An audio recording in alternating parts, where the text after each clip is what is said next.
एक गांव में एक सुखी परिवार रहता था। उस परिवार में 3 भाई और एक बहन थी। उनके माँ बाप उन चारों से बेहद प्यार करते थे, मगर बीच वाले बेटे से थोड़ा परेशान थे। बड़ा बेटा पढ़ लिख कर डॉक्टर बन गया था और छोटा बेटा भी पढ़ लिख कर इंजीनियर बन गया था, मगर बीच वाला बेटा बिल्कुल गंवार और आवारा किस्म का था।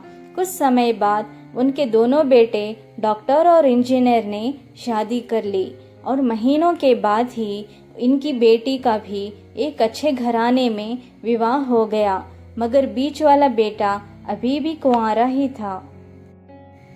वो अनपढ़ था और कहीं पर मजदूरी का छोटा सा काम करता था। उसको शादी के लिए कोई भी लड़की नहीं मिल रही थी। उसके माँ बाप उससे बहुत परेशान हो चुके थे।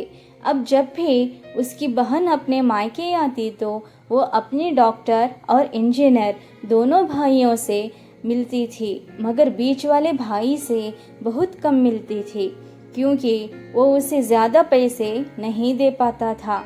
लेकिन फिर भी वो अपनी बहन से बहुत अधिक प्यार करता था। कुछ समय बाद उनके पिताजी की बीच वाले बेटे की शादी किए बिना ही मृत्यु हो गई। उनकी माँ ने सोचा कहीं अब किसी के मुंह से बंटवारे की बात निकले, इसीलिए अपने ही गांव में एक सीधी सादी लड़की से मंझले बेटी की शादी करवा दी। शादी होते ही न जाने क्या हुआ, अनपढ़ बेटा मन लगाकर काम करने लगा और पहले से कहीं ज़्यादा मेहनत भी करने लगा। अब कोई भी पुराना दोस्त उसको मटर गश्ती के लिए बुलाने आता तो वो मना कर देता।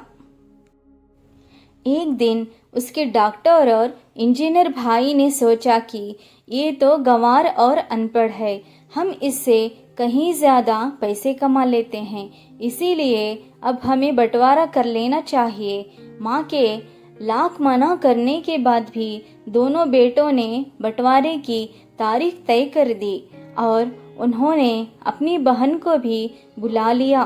तभी उनका गंवार भाई कहता है कि तुम लोग बंटवारा कर लो, मुझे जो बचे वो देना या ना देना, मैं शाम को आकर अंगूठा लगा दूंगा। तभी उसकी बहन कहती है, अरे बेवकूफ़, तू तो हमेशा बेवकूफ़ ही रहेगा। ज़मीन का हिस्सा तो आमने सामने बैठकर होता है। और उसकी माँ भी उसे काम पर जाने से रोकती है।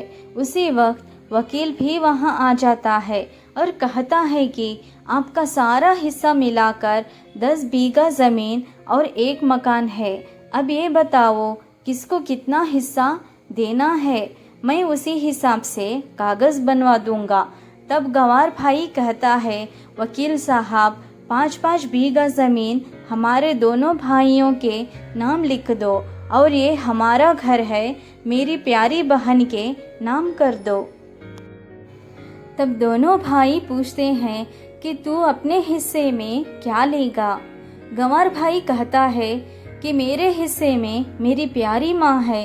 वो अपनी पत्नी की तरफ मुस्कुराते हुए कहता है, क्यों, क्या मैंने गलत कहा? उस गंवार और अनपढ़ की पत्नी अपनी सास से लिपट कर कहती है, माँ से बड़ी वसीयत क्या होगी मेरे लिए। उसी वक्त उसका गंवार पति भी अपनी माँ से लिपट जाता है।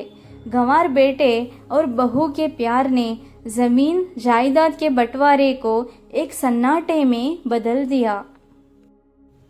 तभी बहन अपने गंवार भाई के गले लगकर लिपटकर रोते हुए कहती है कि माफ़ कर दो भैया, मैं आपको सम्मान नहीं दे सकी। तभी उसका भाई कहता है, मेरी प्यारी बहन, इस घर में जितना अधिकार हमारा है उतना ही तुम्हारा भी है। और रही बात बंटवारे की, तो बंटवारा नहीं करने से जीवन ख़त्म तो नहीं हो जाएगा। क्यों करते हैं हम बंटवारा? क्या हम एक साथ मिलकर नहीं रह सकते, जैसे हम बचपन में मिलकर खेलते रहते थे? एक साथ मिलकर रहने को ही कहते हैं एक अच्छा परिवार और उसके परिवार को संभालती है एक माँ। तभी उसके दोनों भाई भी बहुत शर्मिंदा होते हैं और वो बंटवारे के सभी कागज फाड़कर फेंक देते हैं। और उस दिन के बाद से उनका पूरा परिवार खुशी खुशी एक साथ रहने लगा।